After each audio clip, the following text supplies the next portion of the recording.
வந்தவாசியில் நடைபெற்ற பொதுக்கூட்டத்தில் அதிமுக பாஜக கூட்டணி பற்றி அமைச்சர் ஏவவேலு கடுமையாக விமர்சித்துள்ளார். திருவண்ணாமலை மாவட்டம் வந்தவாசியில் முதலமைச்சரின் 72வது பிறந்த நாள் பொதுக்கூட்டம் நடைபெற்றது.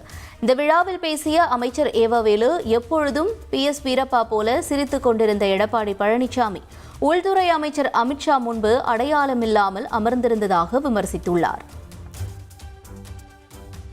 எப்பொழுதும் PS வீரப்பா மாதிரி சிரித்துக் கொண்டிருக்கிற எடப்பாடி பழனிசாமி அன்னைக்கு மத்திய அரசாங்கம் மாண்புமிகு உள்துறை அமைச்சர் பேட்டி கொடுக்கிற பக்கத்திலே பவ்யமாக பல்லே தெரியாமல் அடக்கமாக உட்கார்ந்து கொண்டிருக்கிறாரு என்று சொன்னார். பக்கத்தில் சொன்னார், இல்லைங்க அவர் அழுதுகிட்டு இருக்கிறாருங்க, ஐயோ நம்ம கட்டிப்பிடி போதேன்னு அழுது கொண்டு இருக்கிறாருங்க, என்னவோ பாவம் பரவாயில்லை, என்ன அழுத்தமோ தெரியவில்லை, என்ன தொல்லையோ அவருக்கு தெரியவில்லை.